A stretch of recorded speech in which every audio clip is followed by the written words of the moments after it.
জেলার সমস্যা হোক বা খুশির খবর, শহরের হাহাকার থেকে আপনার ব্যথা, জেলার গর্ব হোক কিংবা জেলার মেধা, গ্রামের অজানা গলি থেকে শহরের ব্যস্ত এলাকা, সব জায়গার খবরের ওপর রয়েছে নিউজ আই 24 ডিজিটালের নজর। News I 24 digital.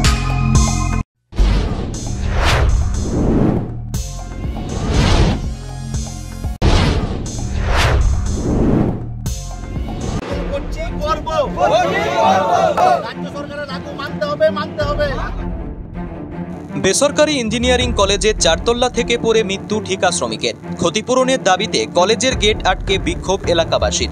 চরম উত্তেজনা দুর্গাপুরের বিধাননগরের হাটগো মোড় সংলগ্ন একটি বেসরকারি ইঞ্জিনিয়ারিং কলেজে। ঘটনাস্থলে নিউ টাউনশিপ থানার পুলিশ মৃত ঠিকা শ্রমিকের নাম শেখ হায়দার আলী, বুদবুদের দেবশালা গ্রাম পঞ্চায়েতের কাঁকড়া এলাকার বাসিন্দা। পরিবার পরিজনদের অভিযোগ, চলতি মাসের 8 তারিখ রাজমিস্ত্রির হেল্পারের কাজ করছিল হায়দার। তখনই কলেজের চারতলা থেকে মাটিতে পড়ে যায় সে। হাসপাতালে চিকিৎসাধীন অবস্থায় শনিবার রাতে মৃত্যু হয় তার। মৃত্যুর পরেও কোনো ক্ষতিপূরণ দেয়নি কলেজ কর্তৃপক্ষ। ঠিকাদারও কোনো গুরুত্ব দিচ্ছিল না, সেজন্যই এই বিক্ষোভ। দ্রুত ক্ষতিপূরণ দেওয়া না হলে বৃহত্তর বিক্ষোভ করার হুঁশিয়ারি দেন তারা।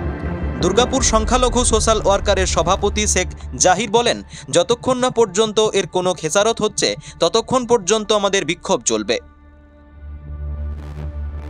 8-10 দিন আগে একটা ছেলে কলেজের চারতলার উপর থেকে স্যাটারিংয়ে কাজ করতে গিয়ে পড়ে যায়। তার নাম হলো শেখ হায়দার আলী, কাঁকড়া গ্রামে কাকসা ব্লকে থাকে। সেই ছেলেটা আজকে গত রাত্রে মারা যায়। মারা যাওয়ার পরে আমরা যখন কলেজ পক্ষের সাথে বসছি, কোনো রকমের ওরা সাড়া দিচ্ছে না, কোনো রকম আমাদের সাথে কম্প্রোমাইজ করছেন না।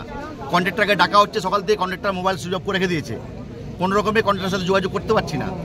এখন আমাদের দাবি হলো রাজ্য সরকারের এটা লাগু করেছে ওয়েস্ট বেঙ্গল গভর্নমেন্ট। কেউ যদি কোনো রকম দুর্ঘটনায় মারা যায়, 13 লাখ, কোনো শ্রমিক যদি মারা যায় তো 13,50,000 টাকা তার ফ্যামিলিকে দেওয়া হবে। সেই ছেলের বয়স হলো 25 বছর বয়স, এখন বেশি বয়সও হয়নি। আমাদের একটাই ডিমান্ড, ফ্যামিলি সুরক্ষার জন্য একটা কাজের দাবি, একটাই আমাদের ডিমান্ড, ওর যে রাজ্য সরকার লাগু করেছে 13,50,000 টাকা তাকে দিতে হবে, প্লাস ওর ফ্যামিলির একজনকে চাকরি দিতে হবে কলেজে। এই conductor. Bureau report, news I 24।